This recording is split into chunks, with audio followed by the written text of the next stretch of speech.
اللہ کے ہاتھ میں عزت اور ذلت ہے، اللہ کے ہاتھ میں اچھائی اور تمام قوتیں جو ہیں وہ ہیں۔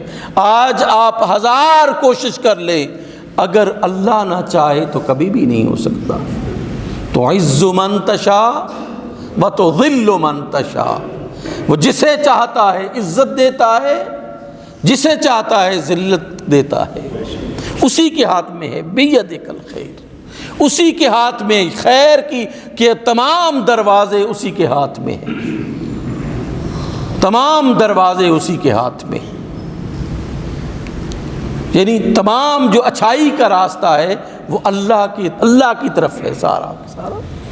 کسی فرد کے ساتھ، کسی قوم کے ساتھ، کسی جابر کے ساتھ اگر یہ نظام مربوط کر دیا جاتا تو یہ زندگی جو ہے وہ تباہ و برباد ہو جاتی۔ یہ سب چیزیں اللہ نے اپنے پاس رکھی ہیں، اللہ نے اپنے پاس رکھی ہے۔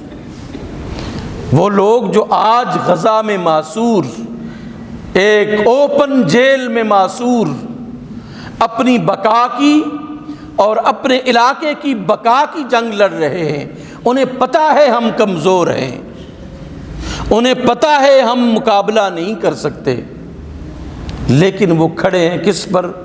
اللہ کی نصرت، اللہ کی مدد اور اللہ کے بھروسے پر وہ کھڑے۔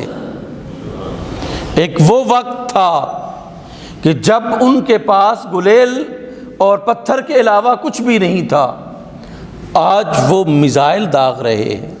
یہ اللہ کی نصرت ہے جو ان کو اللہ نے عطا فرمائی ہے۔ ہم کس طرح ان کو کس طرح ہم مدد کر سکتے ہیں؟ ہمارے لوگ نہیں سوچتے، امت مسلمہ نہیں سوچ رہی، امت مسلمہ نے نہیں سوچا، بس اجلاس کیا، مذمت کی، بس یہ ذمہ داری ختم ہو گئی۔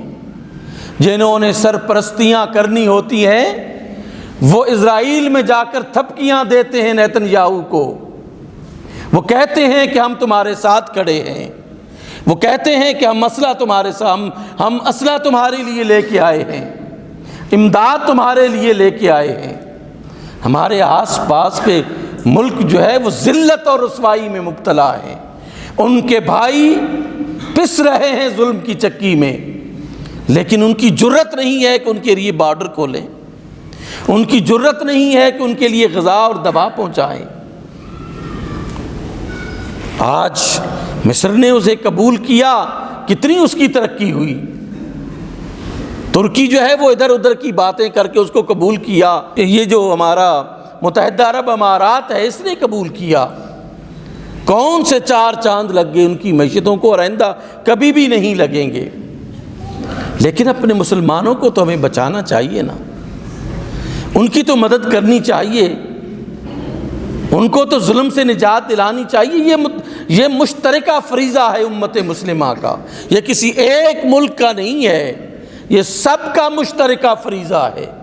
اللہ کے رسول صلی اللہ علیہ وآلہ وسلم نے کیا فرمایا تھا کہ مسلمان کی مثال تو ایک جسم کی مانند ہے کہ ایک عضو کو تکلیف ہوتی ہے تداعی لہ سائر الجسد بالسہر والحمى، کہ پورا جسم جو ہے وہ رات جاگ کے گزارتا ہے، بخار میں گزارتا ہے۔ ایک آنکھ کو تکلیف ہو، ایک پاؤں کو تکلیف ہو، ایک ہاتھ کو تکلیف ہو، پورا جسم اس تکلیف کو محسوس کرتا ہے۔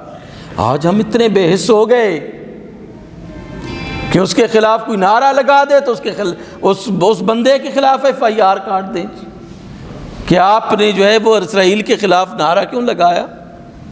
یعنی اس حد تک ہماری پوزیشن اور قسم پرسی آ چکی ہے، اس حد تک ہم جو بے حس ہو چکے ہیں۔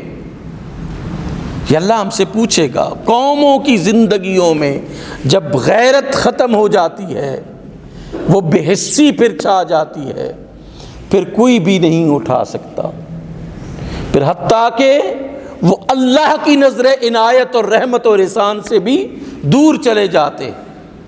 قوموں کو اللہ تب اٹھاتا ہے جب وہ ان کے اندر غیرت جو ہے وہ موجود رہتی ہے۔ جب غیرت ختم ہو جاتی ہے تو پھر سب کچھ ختم ہو جاتا ہے، پھر اس قوم کو زندہ رہنے کا بھی حق نہیں ہے۔